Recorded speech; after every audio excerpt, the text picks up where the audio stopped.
WhatsApp 11 50 39 7990. ¿Quién va a detenerte? ¿La muerte, la edad o la idea? ¿Quién va a detenerte? Luchonas. Siguiendo la huella de las mujeres en la historia. ¿Quién va a detenerte? ¿La muerte, la edad o la idea? ¿Quién va a detenerte?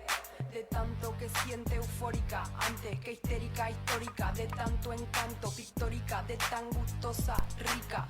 Lucha y que se escuche, bienvenidos, bienvenidas, bienvenidas a este espacio de la RGA para conocer la historia de distintas mujeres, mujeres de la cultura, de la educación, del sindicalismo, del periodismo también. Acá junto a mis compañeras, Clarice Pataro, bienvenida. ¿Qué tal? Isabel Peicé, bienvenida. ¿Cómo le va? Para dar lugar a la invitada de la fecha. Sí, señora. Ella es de Chivilcoy, militante feminista del movimiento Ni Una Menos, politóloga y docente en IDAES y UNSAM. Es escritora e investigadora del CONICET, gran nadadora en su infancia, quizás, según dicen algunas de sus bios. Bienvenida, Verónica Gago, ¿cómo estás? Muchas gracias, compañeras, por esta invitación. No, muchas gracias a vos por venir. Bueno, naciste en Chivilcoy, pero creciste en Ciudad de Buenos Aires. Sí, me mudé con mi familia para empezar la primaria en Buenos Aires en el año 82. Sí. Me acuerdo mucho de ese momento, de llegar a la ¿Qué gran ciudad, año Guerra de Malvinas, primer grado. Claro. Tengo ese recuerdo. Y también, con padres muy jóvenes, militantes políticos que también estaban buscando estrategias para Sobrevivir. exactamente. Bueno, por ahí va un poco tal vez el inicio de la entrevista, poder saber cómo te acercaste vos a la política, ya nos estás adelantando que es un poco a través de la historia familiar. Sí, muy a partir de la historia familiar. Mi papá y mi mamá eran militantes en la UES. Mi mamá quedó embarazada de mí a los 15, o sea, estando en la escuela niña, claro. militando ahí en la UES. Y bueno, siempre, digamos, en la mesa familiar, en las reuniones de amigos y amigas, la discusión era la política. Y bueno, creo que un poco la tomé de ahí. En la escuela secundaria empecé como delegada del Centro de Estudiantes. Claro. Y después, la universidad fue también como un gran momento de militancia para mí, estudiantil, pero siempre buscando como organizaciones que estuviesen por fuera de la universidad también, ¿no? Como conectando con otras experiencias. Y para mí fue un momento muy interesante en la universidad, de conexión con la discusión sobre los años 70, ¿no? Volver a esa discusión desde las cátedras abiertas, en particular en ese momento la cátedra Che Guevara, y bueno, ahí en agrupaciones universitarias. Después esas agrupaciones universitarias se convirtieron en otro tipo de colectivos políticos de los que hice parte, y después muy fuerte vinculado a Ni Una Menos, ¿no? A la experiencia de Ni Una Menos. ¿Y cómo te acercás a la militancia de género, digamos? ¿En qué momento? Bueno, en la universidad ya hacíamos, digamos, reuniones, sobre todo de compañeras, ¿no? Tratando de pensar ahí cuál era nuestro papel en una organización mixta. Leíamos, teníamos grupos de lectura, de discusión, y bueno, ahí estaba, me parece, muy fuerte. Sí, el germen era, ¿no? El germen, y había... también siempre la conversación me parece, con mi mamá, ¿no? Como su experiencia como militante. Y también de chicas siempre estábamos muy cerca de organizaciones y experiencias de derechos humanos, y yo creo que un poco lo que todas hemos absorbido es esa historia de madres y abuelas, ¿no? Y que esa es un poco me parece algo de nuestra matriz feminista, aun si no la nombramos tal vez Igual así. Hay un punto tal vez, no sé, sobre todo si militaste en los 90, donde por lo menos no era tan claro el término feminismo, o sea, no estaba tan en nuestra piel y en nuestros modos y en nuestros vínculos inclusive. Pero sobre todo en la militancia, de cualquier orga estoy hablando, la raíz era bien machista, ¿no? Digo, era muy difícil ahí interpelar a los compañeros, o inclusive que una compañera pueda tener cierto protagonismo. Tal vez esto está bueno, capaz como la viste vos, ¿no? ¿Cómo ves aquella militante de los 90 evaluándola hoy, ¿no? Y con todo este recorrido que tenés encima. Sí, yo creo que era totalmente así, ¿no? Las organizaciones mixtas era evidente, qué sé yo, los recuerdos que tengo, las plenarias, ¿no? ¿Quiénes abrían las plenarias? ¿Quiénes organizaban los debates políticos? ¿Quiénes hacían las exposiciones teóricas? Digo, me acuerdo de nosotras como compañeras haciendo grupos aparte, pero como una cosa así muy marginal, claro. ¿no? Como Sí, sí, muy sí. de inventarnos un espacio de comodidad y de complicidad, pero que casi por afuera de la organización, ¿no? Claro. O ser secretaria de, o aceptar ser secretaria de el que tomaba la posta, ¿no? Que era un varón generalmente. Sí, exactamente. Y creo que eso era un poco el sentido común, ¿no? Era muy difícil cuestionar esas experiencias, y creo que parte de los feminismos de estos últimos años nos han permitido leer nuestras militancias también de otras maneras, ¿no? Uh-huh. Y en relación a eso, digo, ¿cómo ves los desafíos actuales del feminismo hoy? ¿Cómo los pones acá sobre la mesa, los compartimos?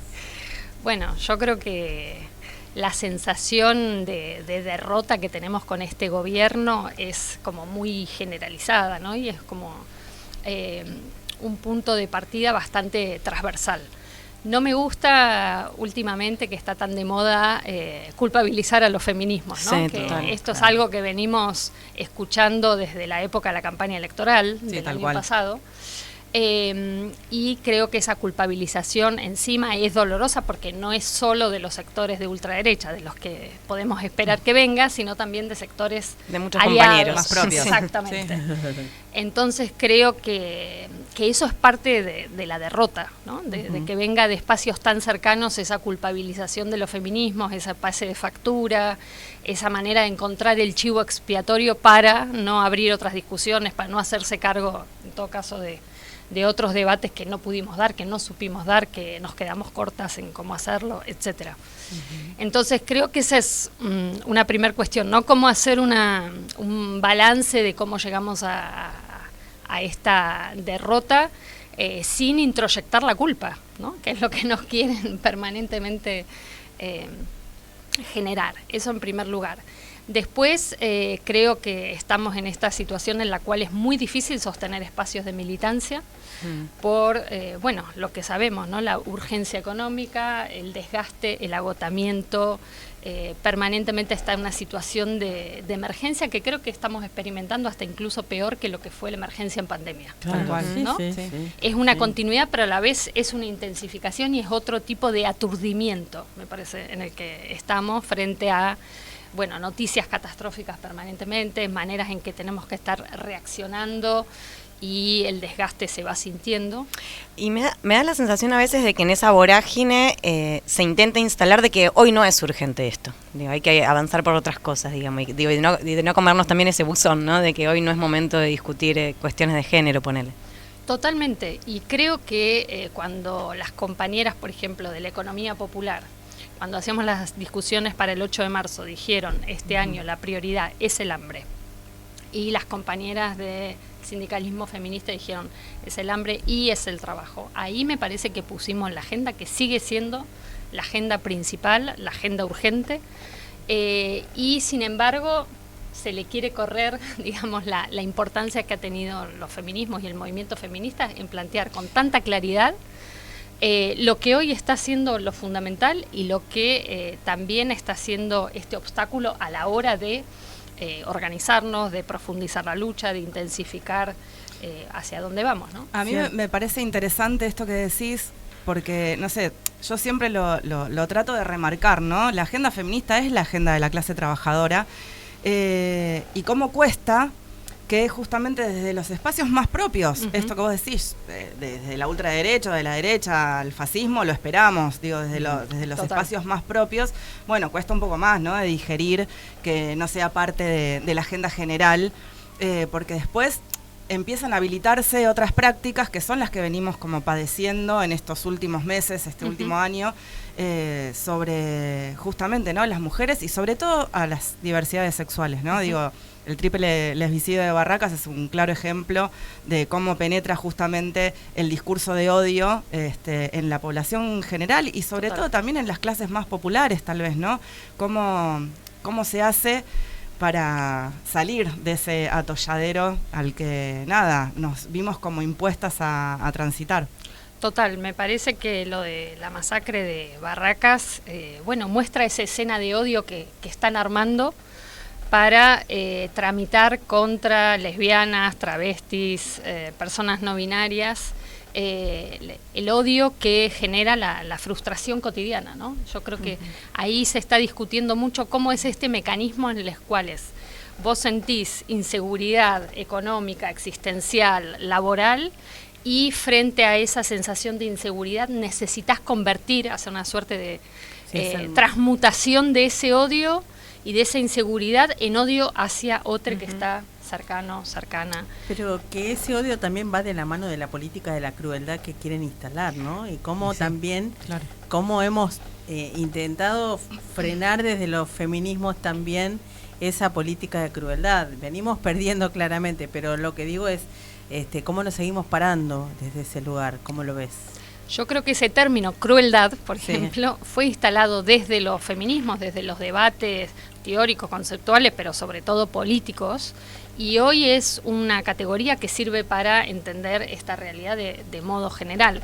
Lo que creo que no nos esperábamos es que la política de la crueldad se haya hecho política de Estado. Claro. ¿No?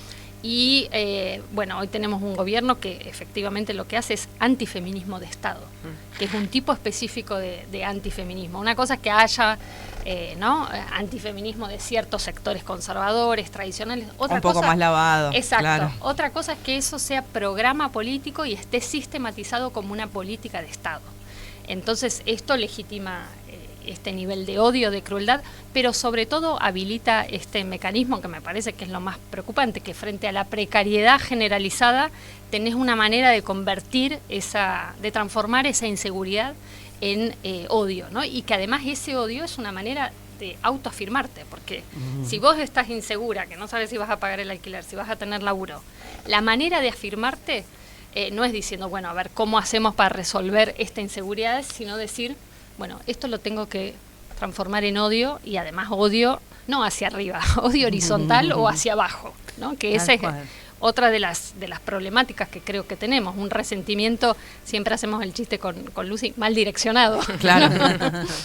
Sí, tal cual. Y sí. Trabajaste mucho la deuda en clave feminista. Ayúdanos a pensar a ver un poco eso. Bueno, es un trabajo que venimos haciendo con Lucy Caballero, y también en el marco de un trabajo político de hace varios años con el colectivo Ni Una Menos y una red de colectivas y experiencias. A partir de 2018, cuando el gobierno de Mauricio Macri vuelve a meter al país en el Fondo Monetario Internacional, y nosotras que veníamos investigando la deuda en los hogares, la deuda en las personas, vemos rápidamente cómo se incrementa, cómo se eleva esas deudas personales, familiares en los hogares, justamente como traducción de los mandatos de austeridad que las políticas del Fondo Monetario Internacional producen, y el gobierno de ese momento acata de manera incluso más intensiva, ¿no? Y ahí la consigna, libres y desendeudadas nos queremos, exacto, ¿no? Exacto, que era vivas, libres y desendeudadas, que fue una manera, me parece, muy interesante de meter la discusión económica en relación a decir, no nos maten, además queremos vivir como se nos cante, libertad. Recordemos que esa palabra libres y libertad venía era nuestra. Pero además meter ahí la cuestión económica, ¿no? Que es esta dimensión de clase de lo que vos también decías, bueno, ¿y cómo garantizamos la autonomía económica? Y ahí veíamos que el funcionamiento del endeudamiento cotidiano para pagar los alimentos, los medicamentos, los alquileres, empezaba a aparecer como una cuestión muy fuerte, sobre todo de las mujeres trabajadoras, sobre todo de las amas de casa a cargo de cuidado de hijes, y eso se iba intensificando. Ni hablar con la pandemia, cuando eso estalló y cayeron los trabajos, cayeron los ingresos, ahí empezamos a detectar sobre todo deuda para no ser desalojada, deuda para pagar el alquiler y evitar, o para pagar las expensas, etcétera. Y eso ha tenido también un aumento con la cuestión de la inflación, el aumento de los precios, y ni hablar a partir de este gobierno, que ha desregulado el alquiler, ha desregulado los precios, y mucha de esta deuda que nosotras venimos investigando es deuda con las tarjetas de crédito, que hoy no tiene ningún límite en la tasa de interés. No tiene. Deuda con el prestamista del barrio, pero para el prestamista del barrio para pagar la tarjeta. Claro. Deuda con créditos que venís, qué sé yo, postergando desde hace mucho tiempo. Muchas deudas que son para pagar deudas de hijos, hijas, tíos, tías, familiares, etcétera. O sea, también eso detectamos, ¿no? Las mujeres se hacen cargo de deudas que no son de ellas. Claro. Muchas veces, ¿no? Asumen también como parte de la responsabilización familiar o comunitaria deudas no propias. Entonces, esa carga de la deuda además genera un nivel, digamos, de angustia, de ansiedad, de estar pensando en la noche qué hago porque me vence, qué otro trabajo más agarro, qué trabajo invento, ¿no? Hay una carga ahí que es laboral, que es mental, que es física, que es afectiva y que también tiene que ver con esta manera de ir poniendo un colchón, eso hace la deuda, a la precariedad, ¿no? Claro. Entonces, igual es súper interesante eso porque cuesta mucho, ¿no? Todavía, a pesar de las investigaciones y los debates que se siguen dando, cuesta mucho que penetre esta idea de que cada vez que se endeuda el país, nos endeudamos en estas economías, las familiares, las individuales, ¿no? Las particulares, y cómo eso está como íntimamente relacionado. Total. A veces parece como tan ajeno, ¿no? No, bueno, pidieron deuda al Fondo Monetario, no sé qué, bueno, ¿qué me importa? Si a mí no me afecta, qué sé yo, no tengo ni idea, miles de millones de dólares, ni las puedo pensar en mi cabeza, y sin embargo esto, ¿no? Cómo afecta directamente a la vida y nos pone patas para arriba. Es total, tremendo. aparte siempre el lenguaje de la deuda que se toma del Estado, qué deuda pública, qué bonos, es un lenguaje críptico, que no terminamos de entender de qué están hablando, cuándo Claro. vencen los bonos, si son dentro de 5 años. Pero esta traducción inmediata me parece que es uno de los logros así de la comprensión feminista, o como le decimos nosotras, de una lectura feminista de la deuda que dice, bueno, esto se traduce en que vos vas a tener menos servicios públicos, en que tu salario va a ser menor y va a valer menos, en que los aumentos... Sí, la vida se la precariza. vida se precariza y la deuda aparece encima como una solución. Pues decís, Claro. bueno, Sí. tomo esta deuda para Es una zafar rueda. ahora. Es una rueda, es un engranaje. Y cómo que las mujeres en sus tareas y en su trabajo quedan entrampadas ahí en esa red, ¿no?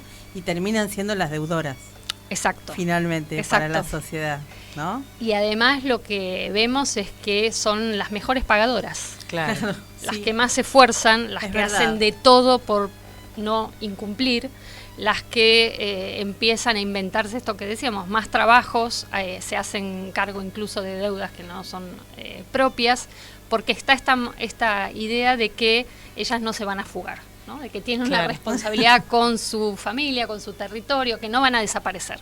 Entonces siempre le están poniendo el cuerpo a la deuda. Sí, y pensaba también cómo el aumento del desempleo y la crisis en el empleo formal también impactan en los empleos informales, de los cuales mayormente deben ser mujeres también parte, ¿no? Sí, totalmente. La mayoría del trabajo informalizado, no registrado, está feminizado, como se dice. Sabemos que son las protagonistas de las economías populares, ¿no? Y además dentro de las economías populares son las que hacen los trabajos menos reconocidos y menos visibilizados. Creo que una cosa que siempre destacamos de pandemia fue esa campaña que hicieron las trabajadoras sociocomunitarias, ¿no? Reclamando salario por esas tareas que en ese momento se hablaba de trabajos esenciales y hoy eso quedó completamente en el olvido, incluso invertido, ¿no? Porque hoy son las criminalizadas. Claro. Tal cual. Son las tal cual. allanadas, son las que, incluso se las acusa de llevar como madres a sus hijas a las movilizaciones, ¿no? Me parece que la ofensiva de este ministerio siniestro que tenemos, que es el Ministerio de Capital Humano, es... Decapitar humano. Exactamente, es una política que sintetiza este antifeminismo de Estado, ¿no? Que se la ha agarrado fundamentalmente con esas miles de mujeres que hacen trabajo comunitario, que alimentan, que cuidan Total. y que hacen política. Exacto. Y yo te iba a hacer una pregunta, digo, no sé si vos por ahí, No, Clary, no. pero que tenía que ver con el feminismo académico y el feminismo popular. Y me parece que nos venís contando y nos venís dando cátedra con esto que vos decías, ¿no? que mirar eso que pasa en los sectores más populares, en las mujeres de la economía social, todo eso, tener en cuenta eso para poder dar cuenta de el lugar que las mujeres tenemos desde el feminismo popular y no solo académico, ¿no? Totalmente, totalmente. Y además, bueno, yo creo que hay una cosa interesante en Argentina que es el carácter público de la universidad, que no Claro. pasa en todos los países Exactamente. de América Latina, que nuestra universidad pública tiene una historia de politización muy fuerte, de estar permanentemente buscando vínculos con las organizaciones sociales, con los movimientos populares, con dejarse atravesar, ¿no? Y problematizar por estos vínculos políticos y me parece que hay también una larga historia de lazos entre educación popular, espacios de autoformación, formas de conocimiento que surgen de la política, entramados con la universidad, ¿no? Y para mí eso es bien interesante. Y yo también reivindico de los feminismos su capacidad de hacer teoría. O sea, que la teoría no está para nada encerrada en la No, universidad claro. ni en la academia. Y yo creo que eso lo vemos mucho en la manera en que se van inventando desde los distintos espacios feministas y sectores de los feminismos, lenguajes, narrativas, formas de nombrar lo que está pasando, palabras para disputar lo que se está queriendo decir. Y eso me parece que es bien interesante. Yo creo que ese es otro de los desafíos que ponen los feminismos, ¿no? Que no son antiintelectualistas. Claro. Es decir, que reivindican la producción de saber y que el saber no puede estar hegemonizado o aislado o concentrado en instituciones específicas que trabajan sobre el Porque esa saber. es otra crítica que también se nos hace a veces, de que el feminismo es como de nicho de ciudad, que vos recorres un poco el país y no hay tanto feminismo como dicen. No sé si lo escuchaste alguna vez o no. Sí, yo creo que se nos hace todo. Entran todas Todas las críticas a La lupa siempre está puesta Puesta arriba nuestra. Está claro. Claro. Yo, Vero, perdón, pensé que ya... No, que me parece que ahí está bueno cuando aparecen las voces de compañeras de feminismos campesinos, de feminismos indígenas, ¿no? Como me parece que lo interesante es ir a buscar esas voces, a escucharlas, a estar en los espacios en los que están, a difundirlas, ¿no? Yo venía pensando, vos y Lucy, ¿no? Son línea fundadora de Ni Una Menos.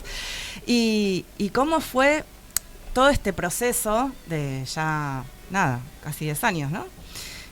Porque la articulación con el resto de los espacios de las orgas feministas que van desde los espacios más trotskistas hasta las más peronistas, Sí. pasando por los sindicatos, ¿no? Y me parece que está buenísimo cómo de alguna manera son como la síntesis para poder empezar a plasmar estrategias, cómo nos movemos hasta inclusive en la calle, ¿no? Cómo la pensamos cada fecha, cada efeméride, cada encuentro, cada asamblea.